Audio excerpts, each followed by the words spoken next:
I was born in Ottawa, Yeah. Ontario, Canada.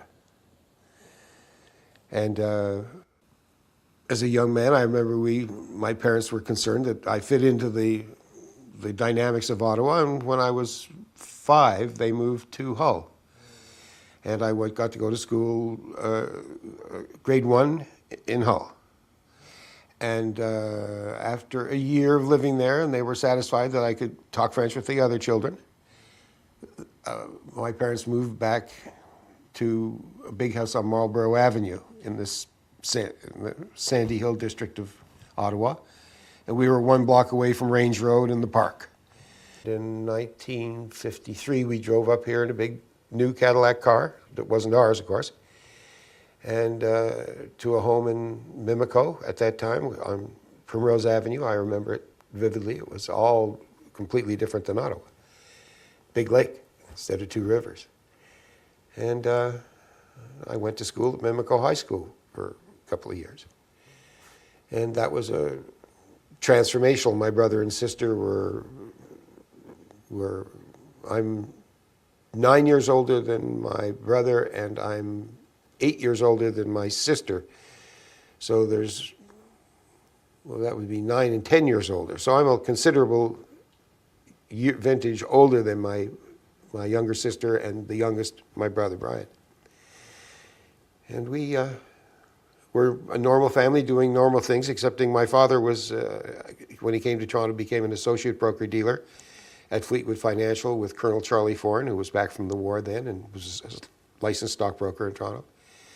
And my dad took to that environment like a duck to water.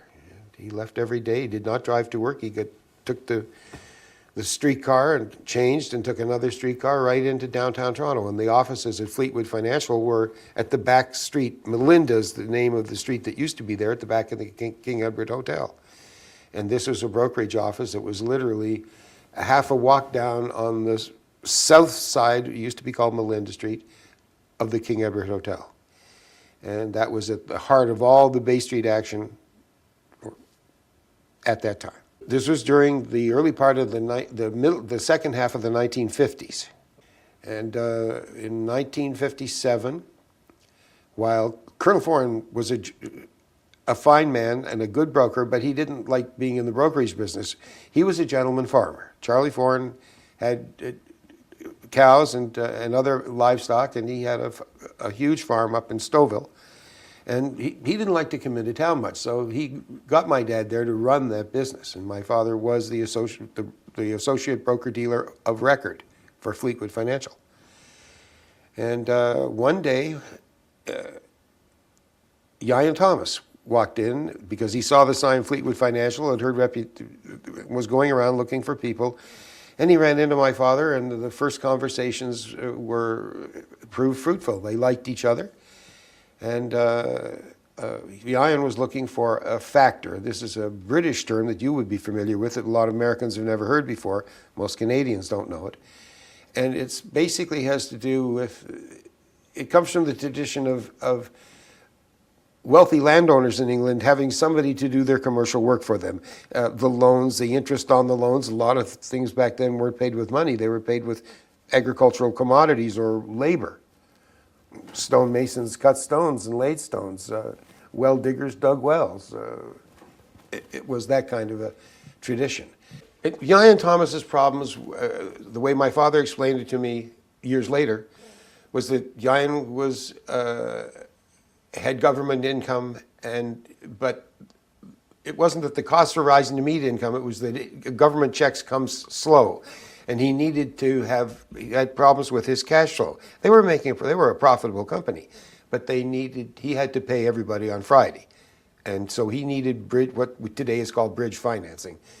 And my father, after they met several times, and my father learned what it was about, my father began providing bridge financing to Iuean. And my father had gone to Ottawa virtually with maybe a total net worth of $5,000, but not more than that, and a wife and 3 children. But he was there and at an amazing time, and there were some amazing things going on. Canadian mining stocks, there were a few stocks that went through there that opened up at 13 cents, and one that is that I know my father made millions of dollars from, that were tax exempt at that time because there was no capital gains tax in Canada back then. There were several of them, but there were a couple of big ones. So by the time Iuean Thomas came to your dad, he was already well. My dad was a millionaire many times over by that time, but there were a lot more good things happening in my father's life. And in 1960, my father decided to get out of the brokerage business. In 1960, the Americans changed the law, and Canadians could legally no longer call customers in the United States to offer them shares or to manage their accounts. That all had to, the law was changed, and it all had to be Americans with Americans and Canadians with Canadians. My father sold out his position, and he took some money, and he bought, had a partner, and they took elegant space at 365 Bay Street, which was right across from the old stock exchange. It was on the east side of the street, and the stock exchange was on the west side of the street. What year was it that Iuean Thomas first met your father? Do you recall? 1957. And I remember 1957 because that was the year, in the week between Christmas and New Year's, my mom and dad had the first reception. They used to have parties in Ottawa, but when we moved to Toronto, they didn't know anybody socially. That would change. But there was a reception held at my parents' home for Iuean Thomas and Bird England and Iuean Thomas and 4 or 5 others whose names I've forgotten. And they were there so they were all convinced that they were all going to be billionaires over that late 1957, right at the end of the year, the announcement of Li and Yang winning the Nobel Prize for broken symmetry. It never got in the news here in Canada. I don't know if it ever made it into the news in the United States. But they were jubilant because they were sure that now that broken symmetry was officially recognized in physics, that this was going to be carried from academia into the practical world of standalone, small unit, absolutely fuelless, zero fuel, self-powering electricity generators. It did validate the extraction process for energy from the vacuum, and they didn't have these wonderful words. As a boy, as time went on and I was exposed to these people, they tried to teach me the language that they knew, and it was the old Tesla language with tubes of force, and it was very esoteric. I found it very hard to understand. As a mature man in my 60s, I encountered Tom Bearden in 2001, I believe, on the computer. And I read everything voraciously. It was like rediscovering roots. I became fascinated with this stuff, and I just read everything that I could read. And what Tom Bearden has done is wonderful. He has brought a language of understanding and sanity into something that used to be very confused, I think deliberately confused, to keep it out of the hands of the general student body of people going to electrical engineering school and doing physics at university. Somehow the physicists seem to understand all these things, but the engineering departments, this is blasphemy to them. When I was the metro chairman of all the chapters in Southern Ontario of Gamma Sigma fraternity, several of my dearest friends from high school who went on to university at the U of T went to engineering school. But I was never allowed to get into this subject with anybody because immediately that you start talking to them about this, they say it's not in the textbooks, and this is rubbish. But it seems like Iuean Thomas and his cohorts were in fact familiar with this hidden science. The beautiful part is the work that they did and their ability to integrate the German sciences with the Tesla sciences and whatever was coming out of Cambridge, the physics boffins at Cambridge. And they had resourced the top guys, the top people in England from the aerospace industry that they had, the aero industry that they had in England at that time. And they had brought the Germans during the war, they hunted these people down and saved them from the advancing Russian armies. And at first took them to England. That was the first stop, or directly to America in the case of Werner von Braun and the rocket Germans. The Allies had this all planned up. It may not be online yet. We may have to wait another 50 years to see this, but I know for a fact that this all began in 1943-44, and when FDR died, and Harry Truman became the president because he was the vice president. Truman and Eisenhower had a special relationship, and Truman understood Eisenhower. And after that, Eisenhower made it a top priority to get people like, Wernher von Braun. Of course, he had been doing rocketry in America before World War II began, so they knew that was all laid on. But he worked with Goddard. he worked with Goddard, absolutely, that's the name. But there were other ones. There was Victor Schauberger stands out, who had a vacuum repulsine motor that they got Schauberger out of Germany with his machines. There was Dr. Meith, Ricard Meith, who had worked on the Meith-Beluzzo saucer, which was very much bigger. We've all seen the VZ9A air car that John Frost did, but that was out in the parking lot. And they had that there for people like me. As an aside, sometime in the 1960s, I don't remember the year exactly, my mother and father said, "You're not going to school tomorrow morning. Your mother's going to take you out and show you something. We want you to see this." And sure enough, my mother drove us out. We went past the airport out in Toronto, and back around to, she had a little map that they had given her, and we stood by a chain link fence and looked through the chain link fence, and sure enough, the doors slid open, and some men came out, and the Polish pilot, Spud Pataki, was flying this thing, and sitting on top of it, flying it around, and I remember because it was cold and it was blowing sheets of ice around that day, and it flew into a hangar, and it flew around inside the hangar and came back out, and it was 2-3 feet up off the ground. It was wobbling a little, but it was flying. And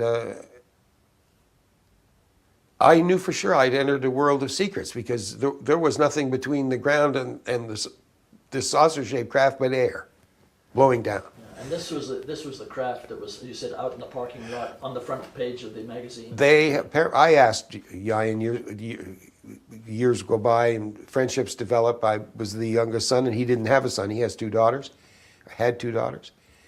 And slowly, as the process of revelations came, and they learned to trust me, and I learned that I was going to be a good boy about all this and keep my mouth shut, it turned out that John Frost had developed two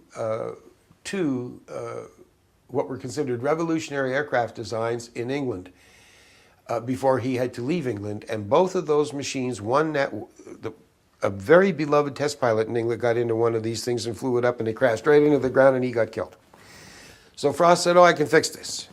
And he went back and he built and made all kinds of very expensive arrangements to another craft that was modified from the first one. And the second best test pilot in the entire UK got up and flew it up out of an air base. It crashed into the ground nose first, and he was killed. And that's when John Frost found himself on his way to Canada. And Canada was a half stop on his way to New Zealand, where he finally retired. What the public does not know, and what I'm saying to you now, which I've said to you in private, is without a doubt, absolutely, it is irrevocably 100% true that an American who had done work in England called Thomas Townsend Brown was the actual project director for the 2 types of saucers that were being built at AVRO that had nothing to do with the VZ9 air car, other than that they were brown disc-shaped. One of them was the Meith-Beluzzo saucer, which was at least as big around as the interior of this house. That would be what, 30 foot? Oh, 60 feet. It would be a lot bigger than this. It filled up the whole bay, but that wasn't the big project. The real that was brought over from Germany? No, they built a new one from Germany. They got Meith, and they got Meith was a fuels wizard. And he had come up with a chemical fuel process that they used in perhaps you've seen photos of the Nazi bell-shaped saucer? Yes. The chemical fuel in there, I remember Iuean commenting to me that You could always tell the Germans that were there because they put an awful lot of hydrogen peroxide in the fuel. I don't know about fuel mixes, but Iuean certainly did because one of his employees, they had special projects there. And the first special project that they had at Designex that began in 1953 or 4, they called Private Venture Project Solid Fuels. And there were always very truncated names like that. They all started off with PV. The private venture meant that they were empowered by through their exclusive relationship with AVRO to research, develop, do everything that they could to try and come up with a solid fuels. They were looking for a solid fuels for to fire missiles from submerged and underway submarines, which was totally impossible at the time. They couldn't fire anything without liquid oxygen. And they had I remember him, I met him. This chemist was not from England. I believe he was from New Zealand or Australia. I think his name was Jerry. And he came up with the solid fuels that was the first project, a private venture project that Iuean and Designex sold. And they sold this in 1958 or 7 to the United States Navy and the US government. And was the beginning of the Polaris missile submarine. That was those fuels became the solid fuels in the Polaris missile system, which was the first stealth. This enabled submarines to fire underwater missiles that would go right up and into the atmosphere and go intercontinental while the submarine was moving, and this gave them stealth. And this was the introduction of the first, and led to speculation that if they could do this in the water, they could do it in the air with new materials and new designs. So it was a very interesting time at Designex, and the first success, I happen to know that they got paid on top of their costs a $6 million profit on that one. And private venture projects at Designex were seen as a great investment. Unfortunately, most people didn't know about it, but because my father had been the factor, he was invited to finance, to look at the other special projects that they were private venture projects. And the next one after the solid fuels project, which had been sold and was a done deal, was this zero fuel engine project. And the very name zero fuel engine, they told me, and later on I saw from the men at AVRO, because the AVRO contingent would come and there'd be the military component, and there would be the PhD engineers, aero engineers, and physicists, and so on. And the Exxon for some reason was there. The Exxon engineers were at AVRO. They were living out there. They didn't come and go from Houston. They came and stayed for years. They watched all of this meticulously. And the tests went on for years. Designex. The zero fuel project, was that headed towards a flying craft originally, or? They had the Silverbug craft was the T. Townsend Brown design. The electrodynamics were imported by T. Townsend Brown, and this other fellow that he had with him, whose name escapes me. He was working with Dr. Bert England and Iuean Thomas, who had several master's degrees. And they used to say, knew everything that there was to know about steam. He was from Scotland. Bert England was blue-eyed, 6'3", thin, very, very studious. These men they organized themselves as to who's the leader. It was easy to see straight away that Bert England was the intellectual. Bert and Iuean Thomas were the intellectual leaders, and Iuean Thomas was like the second man to Dr. England. And they worked with everybody that came along, but this was all under the AVRO Designex relationship was based on Operation Paperclip, Project Silverbug. Operation Paperclip had to do with gathering up all of the Nazi war scientists and as much of that material as they could, and to get it to England or get it over here to North America to develop into something bigger and better, or at least to see if they could. And That's what the whole Designex AVRO relationship was based on. Operation Paperclip, Project Silverbug. And Silverbug was the T. Townsend Brown craft. And this gets to be a complicated story because the American-Russian negotiations we all know as the MAD treaties, the Mutually Assured Destruction Treaties, which created the hegemony between the United States and Russia that was put in place in the late 1950s and is in place today. A whole succession of Russian leadership, they sound like they're going to bomb America, and the Americans can say, well, we're going to bomb Russia. And they talk like this for public consumption because they have a global hegemony of fuels. Nuclear electricity fuels, or the fuel rods, and of course, oil, natural gas, and coal. And this has been going on now, without a doubt, since the 1950s. And the Russians and Americans are partners then, and they were partners now. And there is no animosity this is sold to the public to keep the public nice and obedient and under control. But Russia has no intention at all of ever dropping nuclear missiles onto North America. And the Americans would rather blow themselves up than have a nuclear war with Russia because Russia's got lots of nukes. And so it was kind of confusing to learn these secrets as a young man and not be able to talk. Thank God I didn't talk about any of this. And I'm 70 now. Because this changes your whole perspective. You look at the politics and you suddenly see things through a different lens. Now you're realizing that a lot of what you hear isn't the way things really are. And that sometimes the scarcity that they say exists doesn't really exist. And that there is no need for $100 a barrel oil or even $50 a barrel oil, excepting that we know for a fact that $50 was the theoretical price at which tar sands oil became effective. And the whole deal between President Eisenhower and Prime Minister John Diefenbaker, and I know this to a certainty because I know somebody who was privy to this, and I knew them well, told me that I took John Diefenbaker on a fishing trip after he had asked him to indict, and Prime Minister Diefenbaker had told everybody that they had terminated all the AVRO projects on one day in late December 1960, in December 1961, when it was all terminated officially. And by terminated, the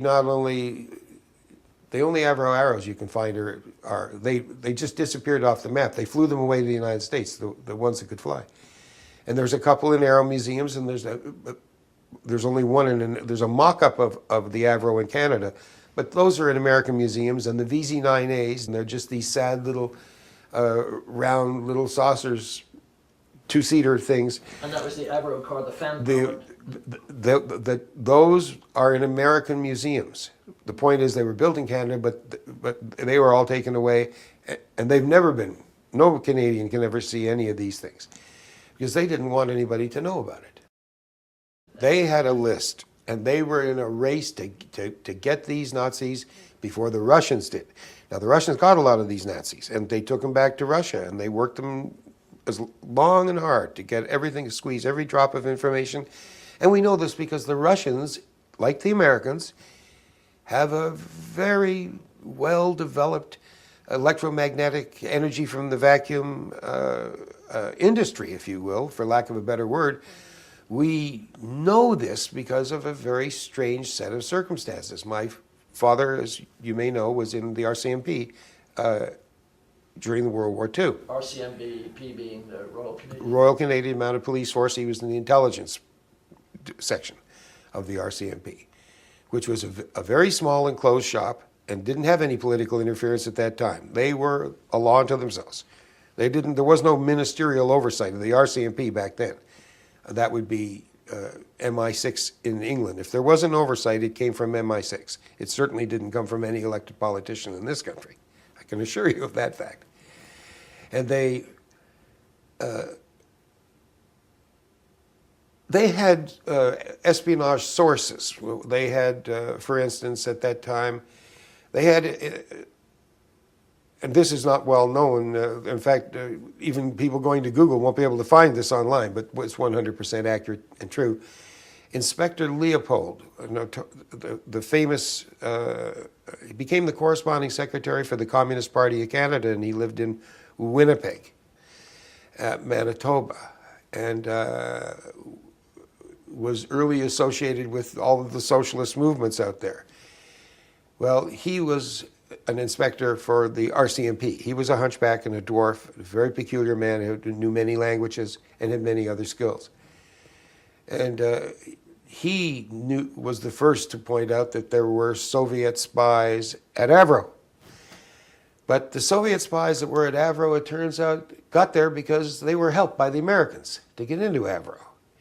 And when you hear things like this and you're a young man, first of all, you don't want to believe it. And then second of all, as the evidence mounts up that it's true, you turn a blind eye to those facts because you don't want to think about it and you don't want to discuss it. But finally, the Russians, after Ronald Reagan was president and the Berlin Wall was torn down, and then communism itself was the hegemony between the Americans and the Russians got so strong that they didn't need the Communist Party anymore. Russia was going to grow up and become a regular nation like all the other nations without the communist apparatus. And the defecting, we all know from the newspapers that the head of the Russian army defected to Canada, and he came with hundreds of millions of dollars because he sold off the contents of the army. This kind of thing was going on back then. And I'm setting up, of course, for the Matrokin archive, the top guys in the KGB and the NKVD and the GRU, the names before we get into KGB and the new names, FSB I think it is, they defected to England and they got to come and live in Canada, and they published a book. It used to be 3 books, and then they went, it's online now. It's called the Matrokin Archive. And in the copy of the book I had, which I believe was book number 3, which was the original, you can get this at any good used bookstore in New York right now. They are available for a price. And this is a book with a scarlet red cover and Cyrillic writing, and it's got a sickle and a hammer on the outside, and it says Matrokin Archive. It's written in English.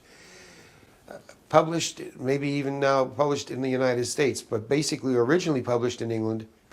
And in book 3, they get into chapter and verse. They give the names of the spies, the Russian spies. One of them had an Irish name and was in charge of the janitorial services, had keys to all the different places, excepting those decks, the hangar decks where they were building the 2 huge, the Mythe saucer was big. It was 60 feet in diameter, but the real hope, the real killer application there was the Silverbug. And Silverbug is a name that brings a lot of people to their feet because they don't know what Silverbug is.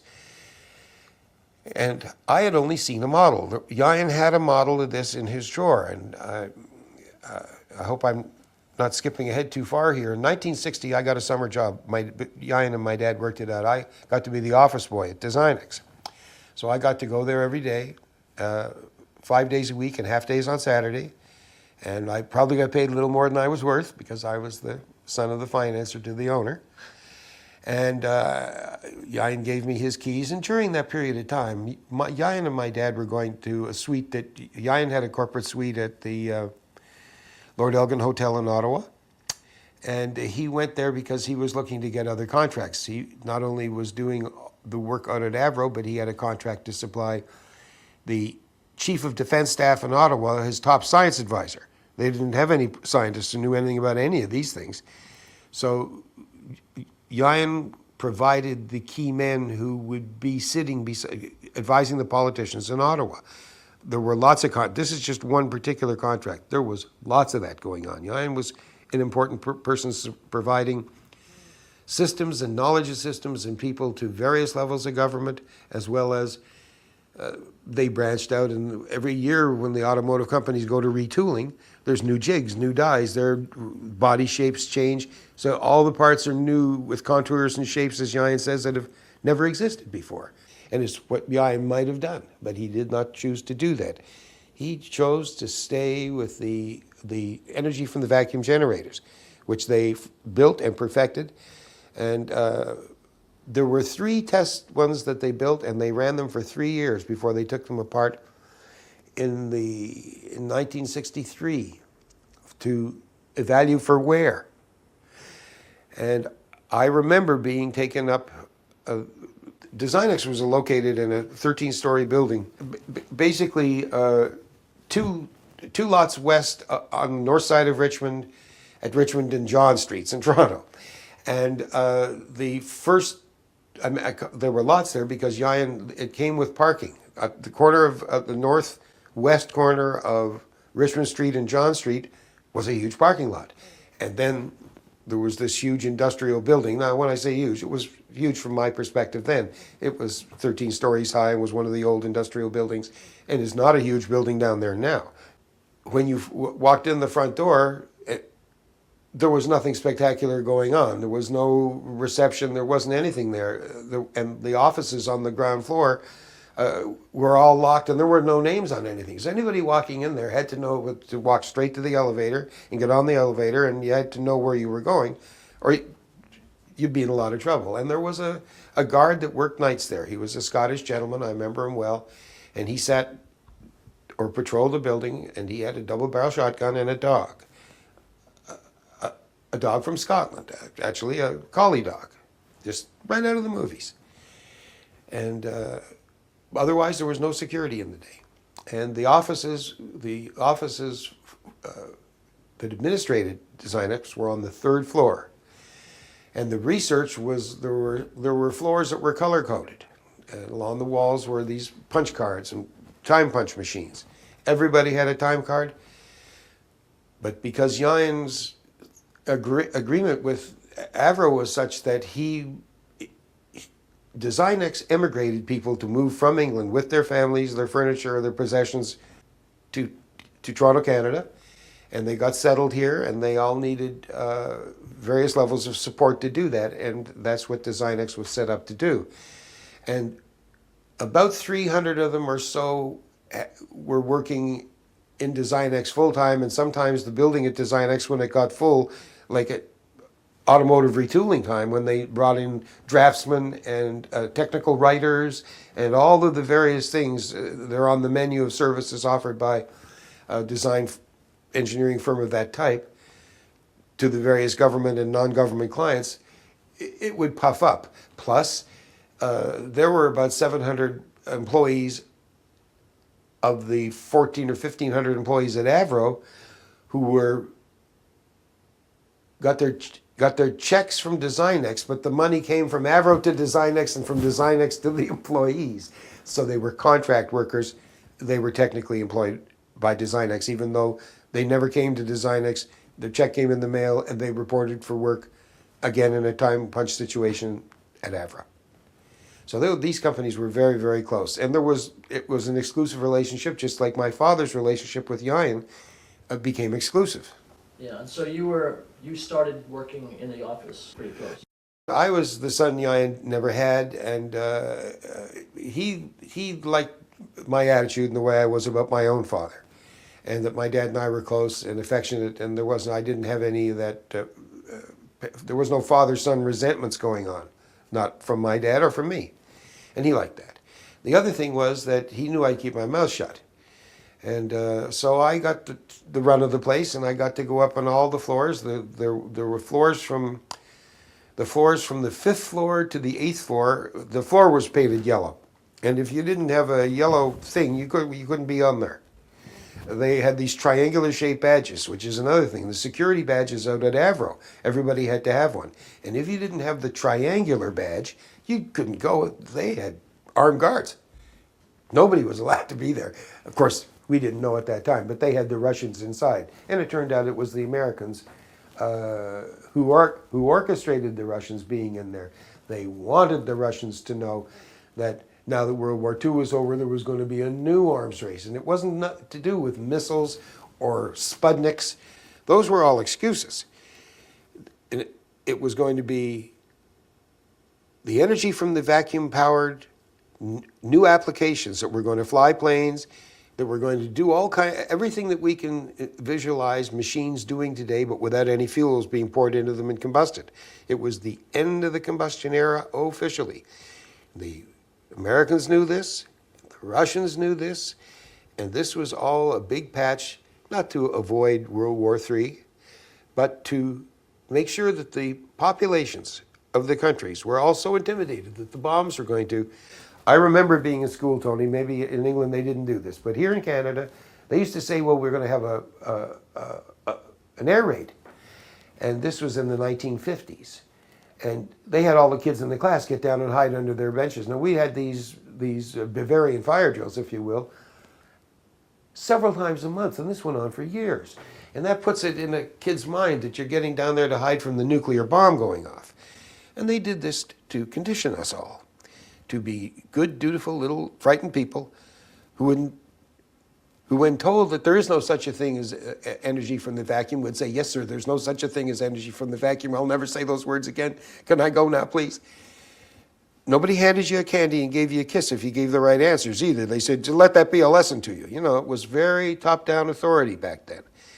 None of this, the miniskirt revolution of the flower power and the skirts going up and everything else going down in the 1960s hadn't happened yet. But it was about to happen. We're still back now in 1960, 62, 63. By 1965, 66, from San Francisco to Toronto, it was a whole new scene, but not at AVRO. And they, in 1961, to put it bluntly, in 1960, Dr. England and Iuean took a system that I know for sure because I saw this happen. They loaded a working system onto a truck. It was working. Once these systems were turned on, they were never turned off for the whole life of them. It wasn't a matter, if somebody wanted to use the energy that was being poured, this machine was generating, they just turned the application on.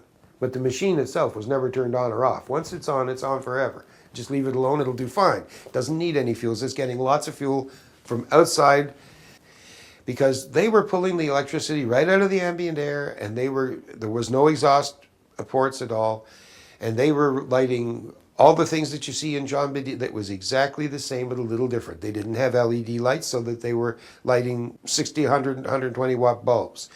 And one other thing that they were doing to show that the electricity was coming out of there that could power things was they were playing radios rather loud. In fact, one of their little tricks that Iuean Thomas particularly liked was he had a real good radio, and they would play the BBC News, and they would get the BBC. There was no cable then. They produced several, and they weren't all the same, but there were two types. The original one was called the zero fuel engine system. But the one that they took out to AVRO was called the cold heat engine. And Cold heat. the cold heat engine. And from the cold heat engine is not a new name. Cold heat engine was the theory that Sadi Carnot, a French scientist, came up with, that you could actually have, if you had the cold very, very close to the hot, you could create perpetual motion plus, for lack of a better word. And they had built the first system. Once they had a proof of principle system built, what they were trying to do is they were trying to get off the shelf equipment, as Iuean goes through with the vice president of Dun & Bush and Company, Ralph Long, was R22 Freon for the gas. The cooling coils were regular off-the-shelf Dun & Bush compressor, Dun & Bush cooling, all the fittings were Dun & Bush. And they had this machine running, and the machine was plugged into a transformer, the transformer was plugged into the wall, and it took a while for this machine to get going. It was basically a gas management system along with the wirings that we know about, and electric pulses were pulsed into those on off. And there were some bifilar windings, and there were some trifilar windings. And they found that once the machine found itself, and sometimes it took 2-3 days. I've seen it take as long as 10 days to get a machine to initiate itself. But once they were suitably shaking like this, you could feel it. An amazing feel. This was a very active machine. And the hot part, if the hot part was here where this finger is, the coldest part was where this other finger is. I mean, these two things, this event was happening very, very close to each other on a machine that was this big. And the proof of principle one, the first one they took out there was the zero fuel engine. And the difference between them was the zero fuel engine had an axial compressor, and its mechanical principles were different. But they were the same. The energy they were using was the same, and as the curtain was pulled back and it was explained to me, they were using Nikola Tesla's, and they had all of everything that Nikola Tesla ever did, they had there in a brown, a now famous brown leather suitcase.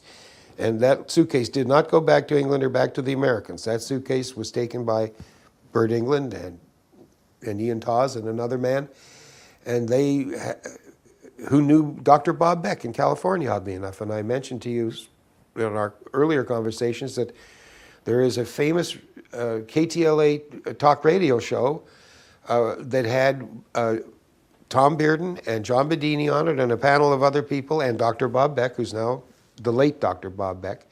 And he was talking about these Canadians who had this stuff and wanted to make sure that it got left in good hands. So free energy is our subject, and if you'd like to get in on this conversation, you've got four men here who certainly know their way around it. Getting quite an education. Let's open up the phone lines to you guys. You ready to field them? Because there are a lot smarter ones out there than me to ask you questions. And on the line we have Ramon. Now, I would like to ask a question to Dr. Bob Beck. First of all, Dr. Beck, you recently released the theory of Dr. Tesla on his death flight using minute particles.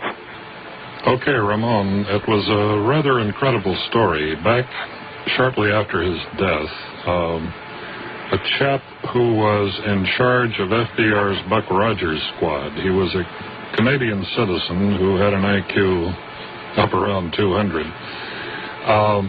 realized that Tesla's effects were going offshore where FDR's friend Stalin could pick them up by way of Yugoslavia. And he had the good sense to microfilm a number of the Tesla papers, which had never seen the light of day until the Psychotronics conference this year, when I decided to go ahead and release this material. He left these papers with me in trust about 25 years ago. That's the one. That's the one. A great. That is very, very informative. Much more informative than people would think at first listening. And the information was that after it was all closed down and they knew it wasn't going to be going back, they wanted the Tesla information to be in the hands of free people. And they took it to America, and they took it to where they felt it had the best chance of being used. And they gave it to them. It wasn't a sale of any type or kind. They handed it to them and wished them all the best of luck and left. So Tesla's papers originally went to the British? Well, it worked this way. Apparently, Bert England came from a family that was moneyed. He was educated at Cambridge. And at some point before the war, Bert England his way had been paid to New York, and he actually met Tesla and talked that language. He could talk to Tesla, and Tesla talked to him, and they got along great. But he went back to England. And they have a special way. I don't understand it. My nieces tried to explain it to me, but they give a lot of leeway in Cambridge to their top people, and they've got people there that, when you compare what they have to what the Americans have and the size of the American infrastructure compared to the tiny British one, they always are ahead of or right up to speed with the Americans. The Americans don't have, it is not like the Americans are going to teach the English anything. This is not, it's a collaboration, and if anybody's ahead, I would say the English are still ahead. But this is not public knowledge, and people would say, well, what does Doyle know? This is all heresy. Why, this can't be true. It flies in the face of what we've been telling everybody science is about. But of course, if I go on much longer, there won't be any secrets, because I guess we're here today to open the door and let the sun shine in. And I intend to do that.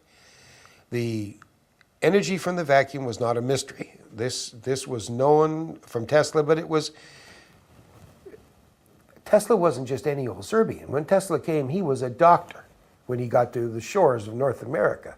He was an educated man.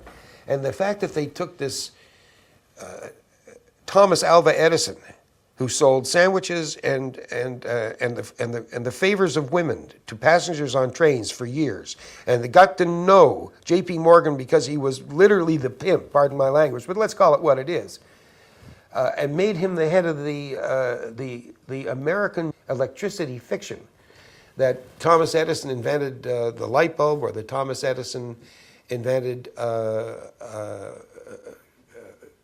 alternating current in America, or that Thomas Edison had virtually anything to do with electrifying the United States and the world is just not true. The man who electrified the world is Nikola Tesla. Anybody who, it would be like me saying that ice cream is brick cheese. I mean, it's just not true. It's a confusion of orders of abstraction, and more than confusion, it's propaganda, really, because Morgan and his partner, J.D. Rockefeller, and their third partner that is not mentioned often to this day, the owner of Goldman Sachs, for instance, and Barclays Bank, is the senior bank on this planet is the Rothschild Bank. The particular branch of the Rothschild Bank is the British branch. And it is the richest bank in the world. And I learned this from my mother, because it just so happens, oddly enough, that I'm one of those real mongrels, because my father's Irish and my mother was Jewish. And so I got to learn, I got the benefit of hearing the histories from both sides of the bed, as it were. And they didn't pull any strings, and they weren't trying to impress me. I was the oldest son, and I'm, as I mentioned earlier, 9 years older than my brother and my sister, and 11 years older than my youngest brother. So I was the built-in babysitter, and I was the one who chopped the wood for the fireplaces in the house, and I had my allowance was sure, because I had lots and lots and lots of chores to do around the house. With more responsibility comes more truth. And later on, I learned that the monopoly, if you will, when they globalized the energy monopoly, it happened at a time just after the turn of the century, when Winston Churchill was the Secretary of the British Navy. He was the First Lord of the Admiralty, and they switched from coal to bunker oil. And that's at the time when they switched from whale oil lamps to gas and electric lamps on both the east coast of the United States and in England. And if they'd have gone another way, and if they'd have embraced Tesla, because he tried to give it to them after Wardenclyffe, and they just wouldn't listen. I've read the history as same as anybody else who's been reading Energy from the Vacuum. We get the pseudoscience, the fiction science, the disinformation science that says, well, this doesn't exist, and all that rubbish about Tom Edison at Menlo Park, which of course was all financed by J.P. Morgan. The wiring, the electrifying of New York, that section of New York, yes, Thomas Edison did do that. And but Edison, with Morgan money, would tour Europe, and he would buy up, oh, you've got a great camera there. Oh, you've got a record player here. Oh, you've got whatever people in their own private pursuits were working on and doing. He found these hobbyists, these budding scientists who were building practical applications, and he saw it all as, oh, there'll be a market for that. There'll be a market for the camera. There'll be a market for this and that and the other thing. And he brought those to America, or had Americans who were technically inclined. A lot of them were former watchmakers, clockmakers. And they got in the machine age. I'm not saying the machine age didn't start or didn't develop in England, develop in the United States. This is not America versus England. But this is science versus pseudoscience, because all of this was laid out carefully by James Clerk Maxwell in the original, which was written, the preparation was done during the American Civil War, at a time during the American Civil War, and published in 1866, I believe, for the first time, 20 equations and 20 unknowns. And Energy from the Vacuum is there. The higher topography for all of that is there in the quaternion math that they used at that time, without a doubt. They hadn't truncated it all down to heavy-sized vector and tensors. It wasn't like that yet. Tesla saw that, he recognized that, and he went, when he came to America, apparently he brought a few little things. He had a model of Niagara Falls and exactly showed them the wheelwork and the magnets and so on that he wanted to put under there.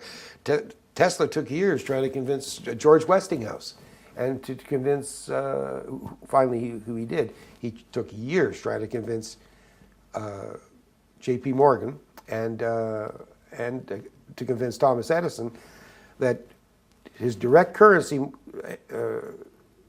generator, which they had, which was a huge 2-story high event, that they didn't need all that and that was a mistake. And of course, you can read this in Niall Kilkenny's famous Nikola Tesla on Google, his website, The Man Who Electrified the World. They have photographs of all this wonderful stuff. And the lovely photograph, a real telling photograph of Albert Einstein, Nikola Tesla, and the hunchback and dwarf John Proteus Steinmetz.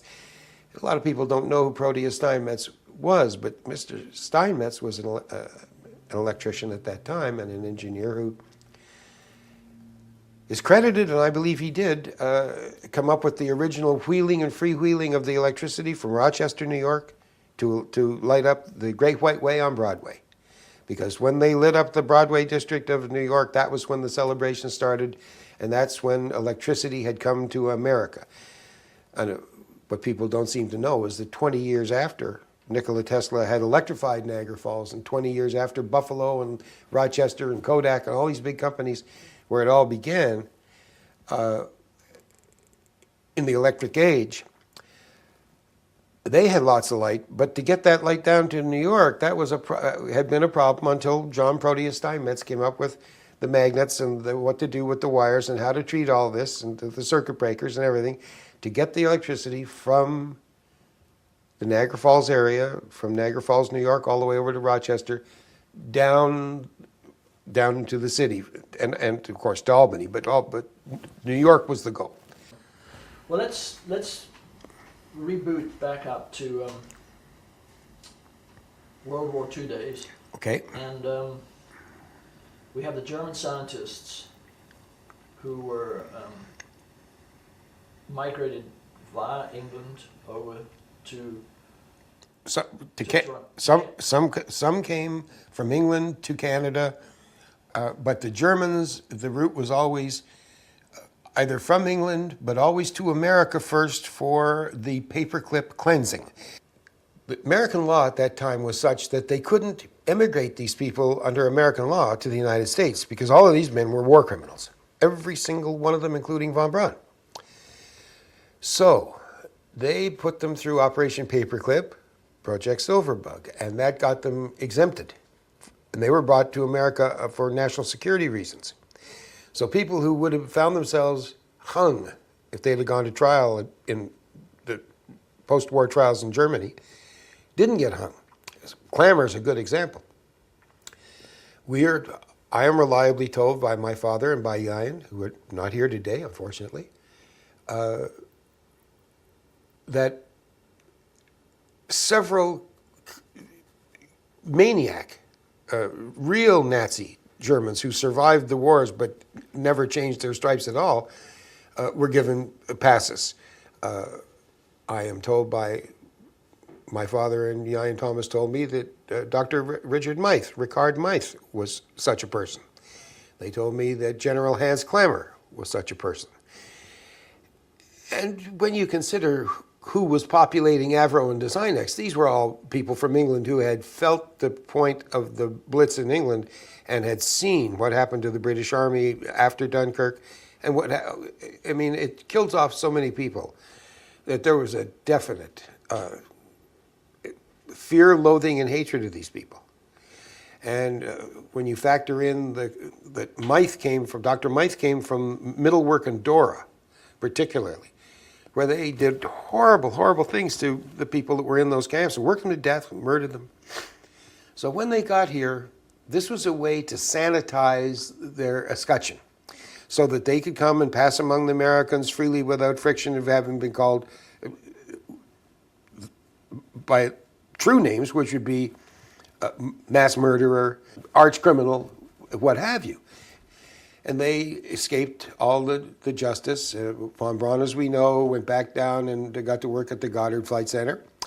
And they just took those were V1, V2 rockets that the Americans started launching, were the first rockets launched. They just took the German insignias off them. And it all started with German fuels, German designs, and even German rocket, the casings, the outer shell of the rocket itself, were all shipped over in the earliest tests. Were live German rockets taken at a time before World War II and the European theater of operations was over. This was all going on in in 1944 and 1945. And I heard the stories. They're hard to believe. First of all, it's hard to believe that these sciences existed. Flying saucers. Now that sounds pretty strange. But my father, there was another Doyle family. There was two other Doyle families in Ottawa. And one of them were dear friends of my mother and father's. The head of that family is Gordon Doyle. Gordy Doyle has the same surname as me, but we're not related by blood. And he had been a highly decorated with Bomber Command out of England, a Canadian who flew in the RAF and later on the Canadian Air Force. And I heard stories about these, the goings-on backwards and forwards, and the goings-on in the field during the war. And they had, even though you won't find it on the internet, Eisenhower, they had tasked lots of people to look for German scientists and to look for saucers and to look for, they wanted to get a hold of the Horton brothers in the worst way. America didn't have a jet in the game.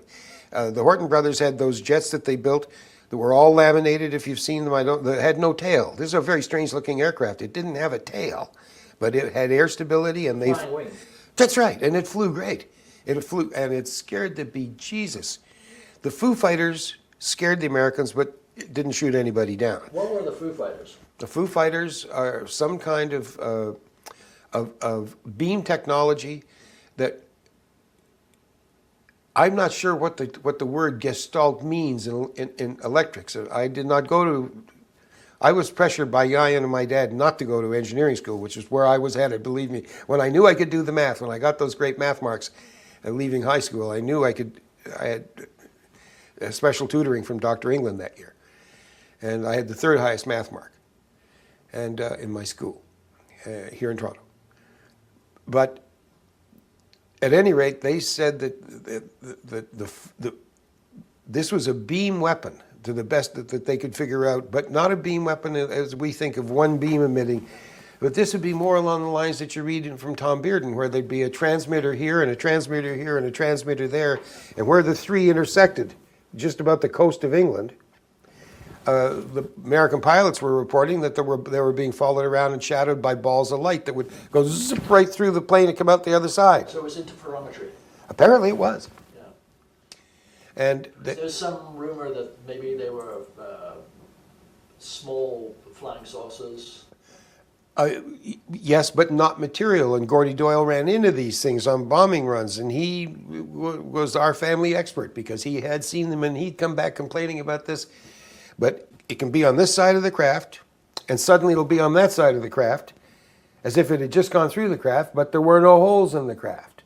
Now, Gordy Doyle had seen lots of holes. I mean, he landed a plane one time that had the tip of the wing shot off. So what was the purpose of these? They never knew. They don't know now. They must have thought that it was going to have a purpose, but it didn't do anything. But the V1 was bad enough. But when the V2 started to hit England, they knew they were in trouble. They knew that they had a foot race in terms of time with the Germans, because however badly the Germans were beaten, England could be beaten down into a pulp if you had 5,000 or 3,000 V2 rockets suddenly go from, from London to Oxfordshire would be gone. I mean, all the big places, if they'd have concentrated and done what the English thought they were going to do this.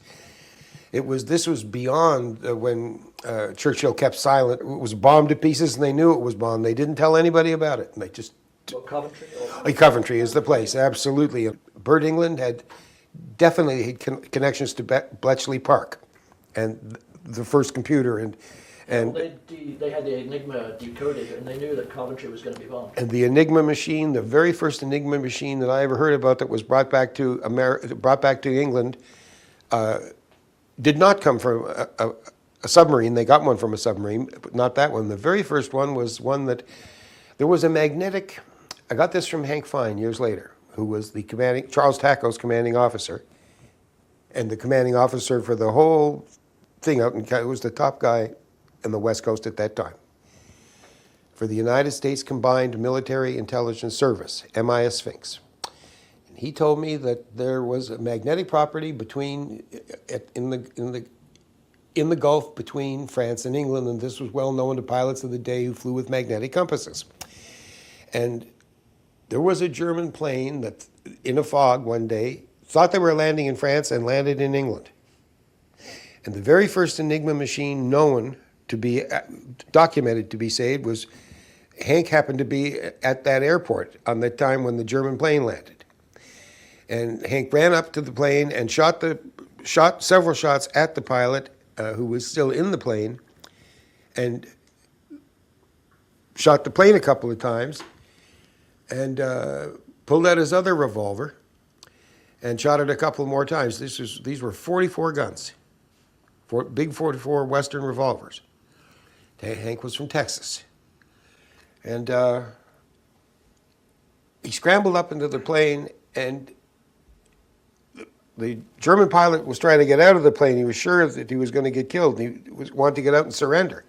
And it was in that cockpit that the first one that I know about for sure, that I was told anecdotally by somebody who was written up in all the books as giving one of the first two of those machines to UK intelligence, was the one that Hank Fine took out of that plane that thought it was a German pilot who thought he was in France, but he had apparently overshot.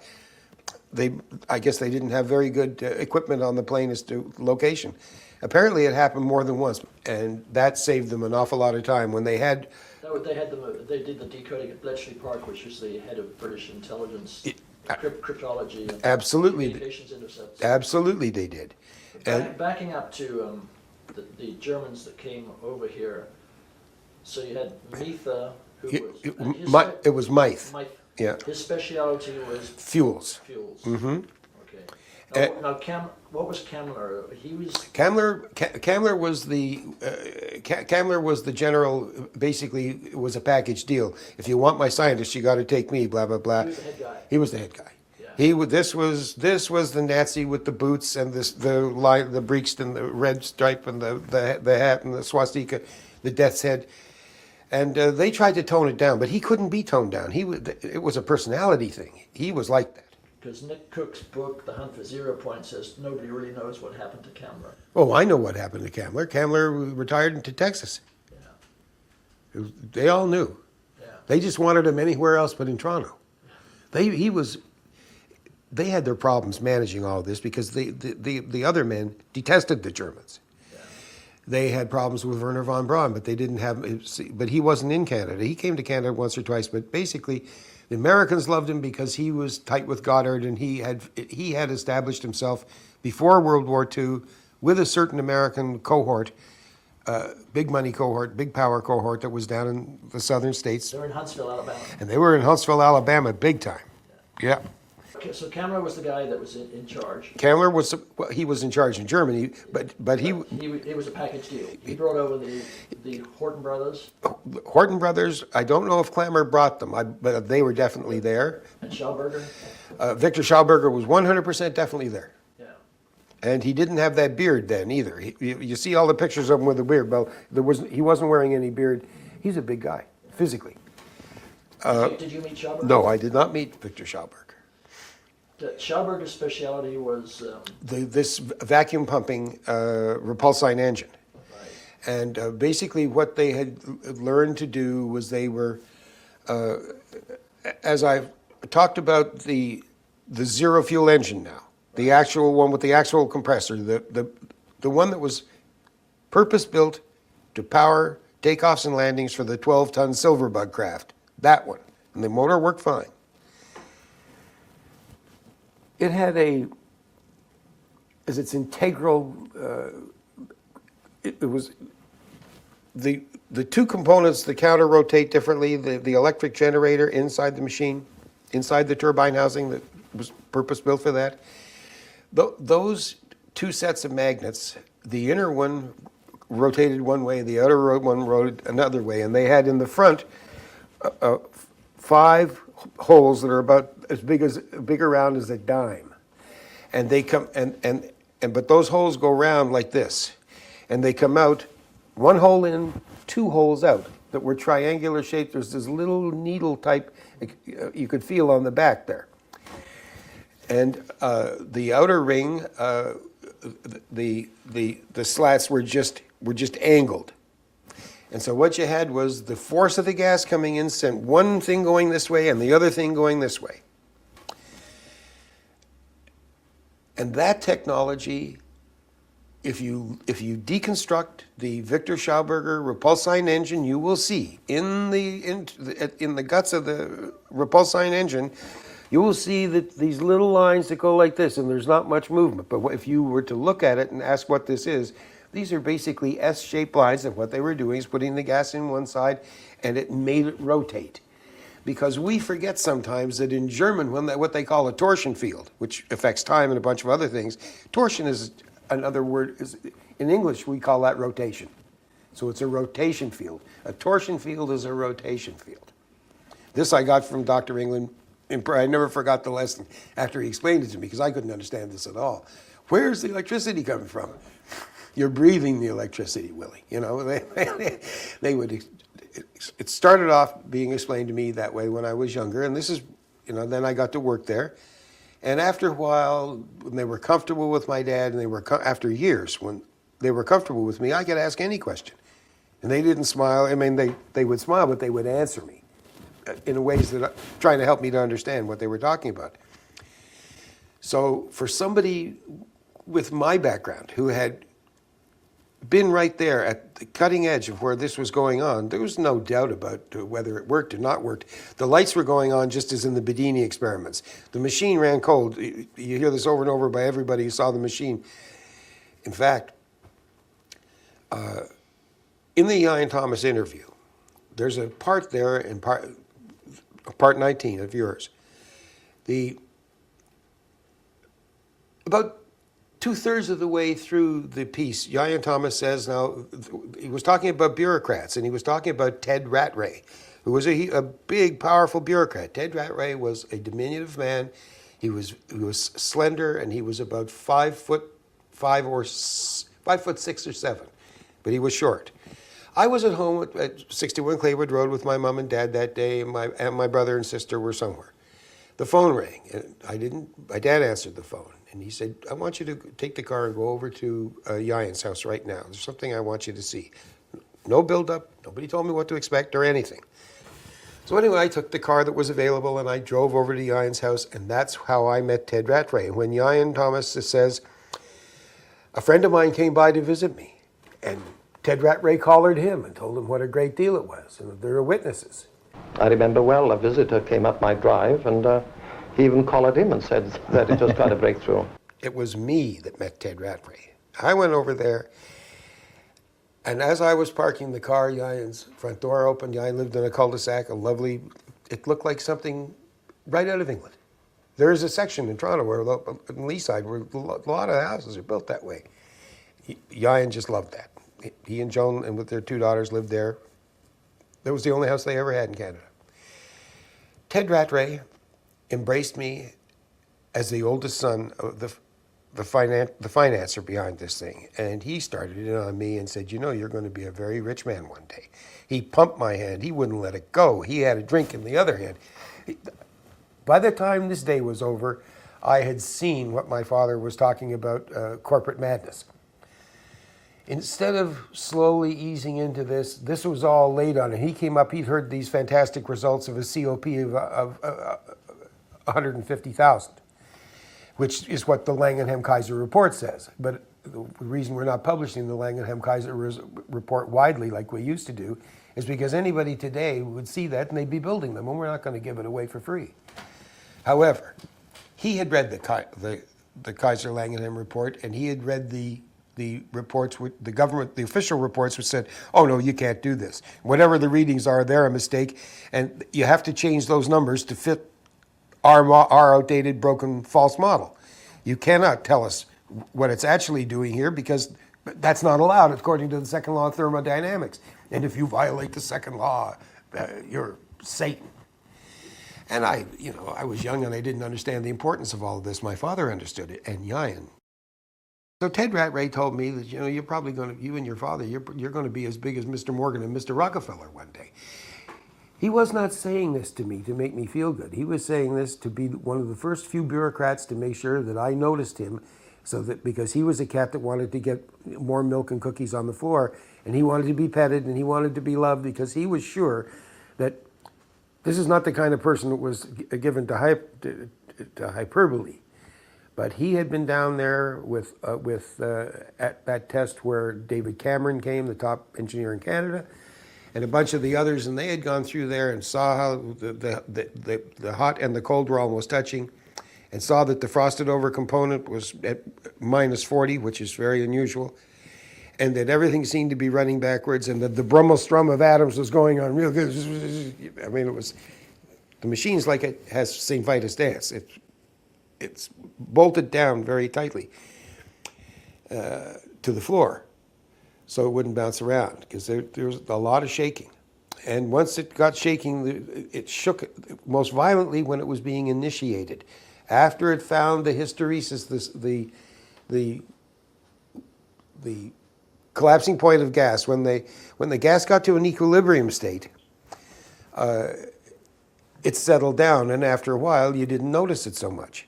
But Rattray was new, and he noticed all these things. And when he saw the numbers and saw the engineers that were supplying the numbers, these were independent reports not generated by Designex. My father paid for this. I know the millions it cost, year after year after year after year after year for 8 years in a row. After the official funding had all stopped from the government and Designex wasn't doing projects, they didn't have profits to plow back into this. We knew what the price of the pain was.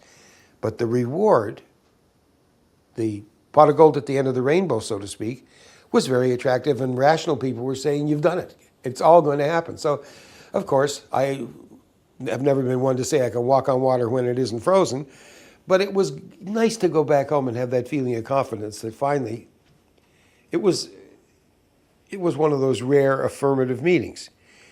Now, over at the same time, I mean at exactly the same time, we have another group of government testers who have come in,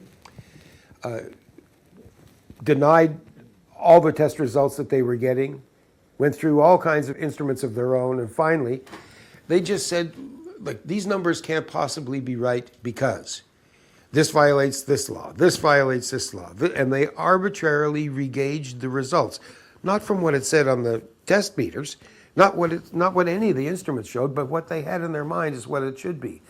And that was the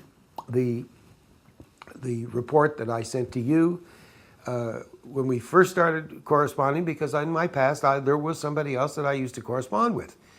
And when I sent him, at the very end of our relationship, the day that he received that, I called to ask him, did you get that? And I started in, this is how the government falsified the results. I was told, you never achieved over unity. First of all, I was my father's son. I wasn't in the game, I'm just the son. And yes, they did for over 10 years. And the government knows it, and the science community in Toronto at that time knew it. It was way over unity. We're not talking COP3 now. We're talking COP 1500 minimum. And those results were just stamped out by the government. The government, that particular branch of the government, was the National Research Council. Now, there's a little backstory here that's very appropriate for me to get into with you now, and I think you're going to like this. There was my parents, the house on Marlborough Avenue was a large house, and they had, for extra income, the third floor front bedroom was a huge bedroom with a fireplace and a balcony. And they rented that. My mom and dad put an ad in the paper, and they rented it for many years to a man by the name of Lloyd Pinckney. Lloyd Pinckney was a Westinghouse scholar born and raised in Crow's Nest, Alberta, Crow's Nest Pass, Alberta. It's a very small place. I think there may be 4 people lived there, at least back then. And this was in the 1950s. And Lloyd was already a PhD. He had several PhDs, and he worked at the National Research Council of Canada, the same exact place in the same building as these other guys had come from. And my father and Lloyd had developed a friendship over the years. And you'll see the name Lloyd Pinckney, Iuean writing the private opinions of Lloyd Pinckney. It's a back channel thing. But this wasn't just somebody we knew. This was somebody who lived in the house. He had eaten meals with us. But my family knew this man. And then when he got married, he bought his own house. And he got married and has a family now.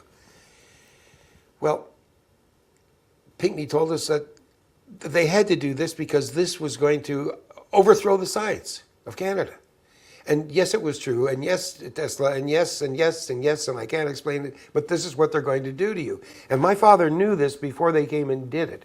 And that's why my father did not react the way that Iuean and the other men, crestfallen, crushed, betrayed, that they took the results on the instruments and truncated those results down so it fit the old model that says, if you put 99 in, you can't get 99 out. And nobody can go over 100. Only God can do that. And the reoccurring theme of satanic energy and supernatural electricity. That was the one. Supernatural electricity.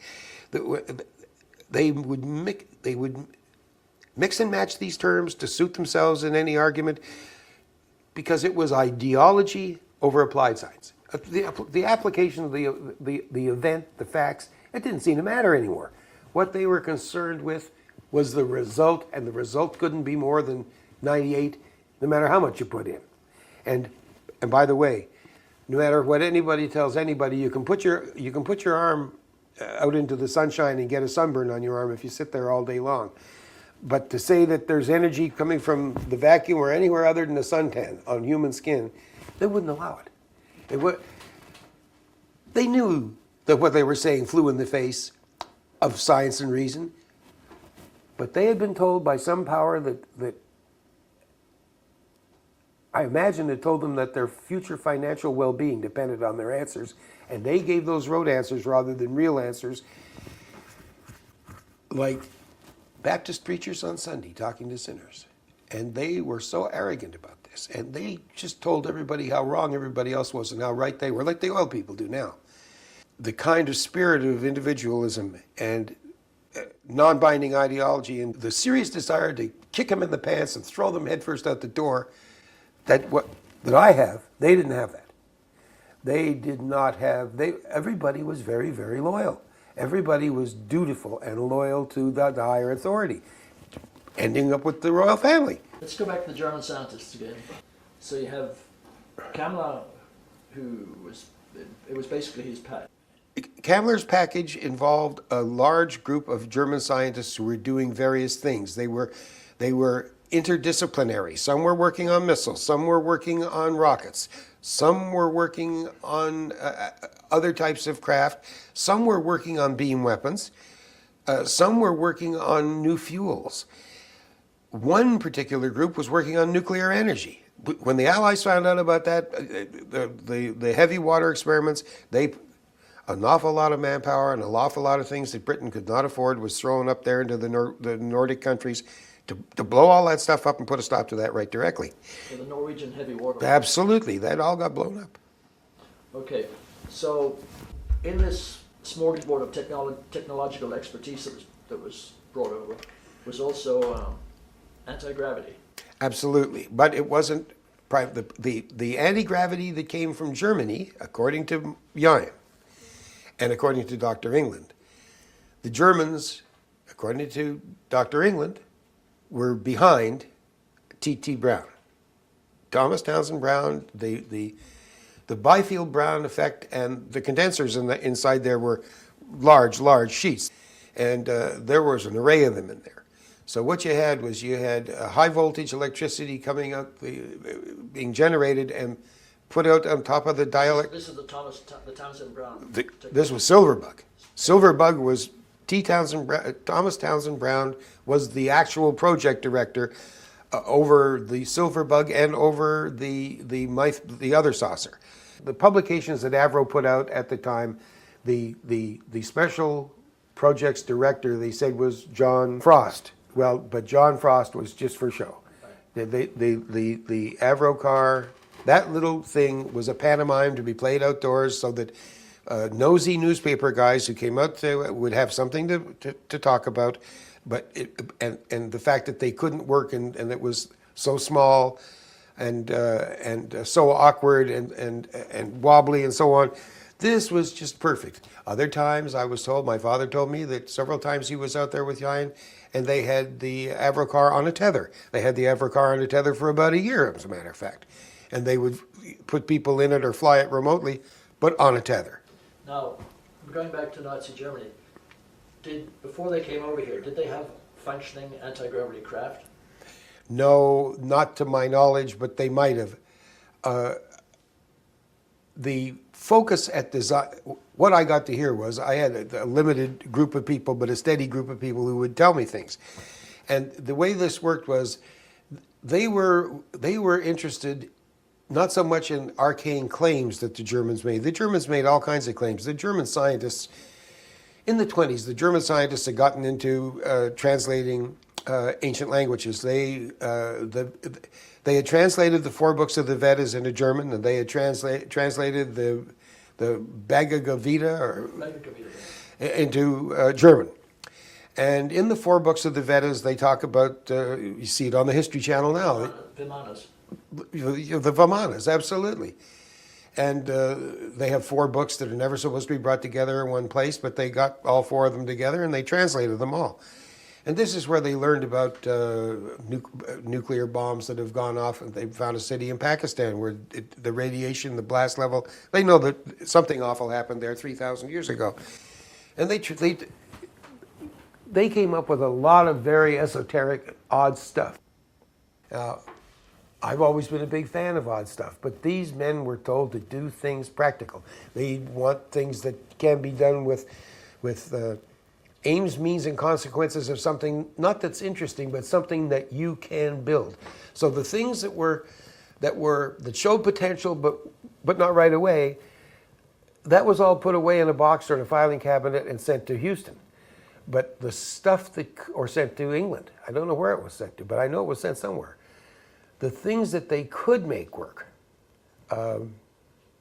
excepting for the beam weapon, were either farmed out or developed on-site at AVRO. And how this development would take place is exactly the model that I've explained to you that happened with the Schauberger engine being taken apart and gone over meticulously by England and Tawes and company, about 50 men, and how they integrated the more modern Tesla applications with the Schauberger successes, and instead of using monatomic oxygen as the Americans were trying to do to duplicate the Schauberger,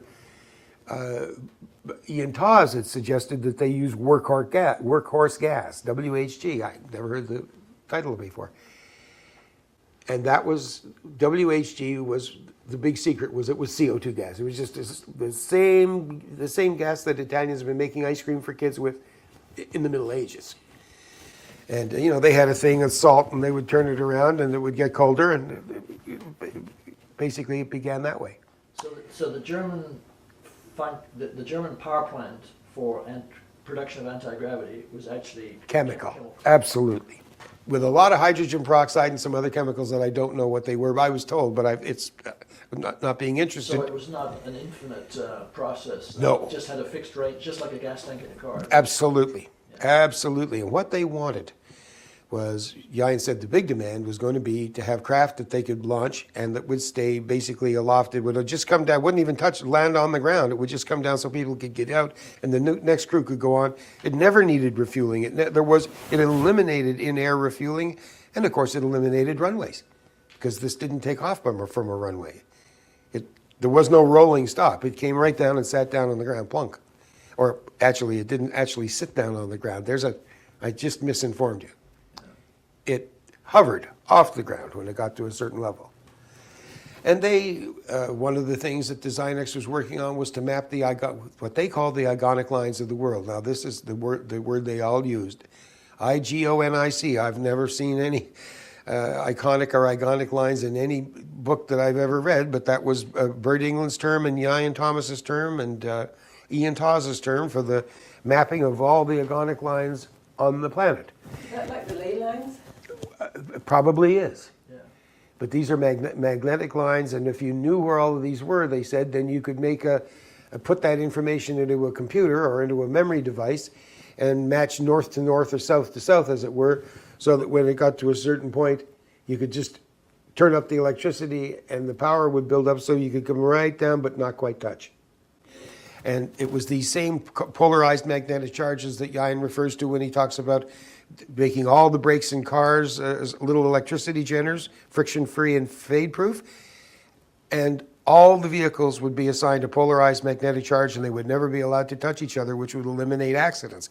The charges got bigger and bigger and bigger, the closer proximity. And we all know that proximity fuses work even in cannons that are going where the munition is flying out at 3,000 feet a second. They still go off before they hit the tank, if they're set up that way. On the subject of these igonic lines, Mm-hmm. do you know if during the International Geophysical Year, I think in 1957, that part of that, I think, may have been to map those? Remember they had a complete radio silence and... I don't remember that. You know what I'm referring to? But I do know what you're referring to, and I'm sure it was. One of the ways that the secret establishment works is they'll announce a little thing here and a little thing there to cover up an experiment or something that they're doing and to give it plausible deniability and to blow life into it, to get a crowd, to have people come around, to attract scientists to listen to for outside reactions, and of course to explain why they're there doing whatever it is that they're doing.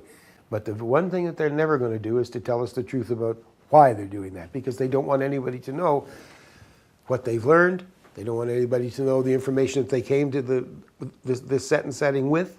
And the last thing that they want to telegraph to anyone is their intentions for the future, because when they do this, it's all about the future.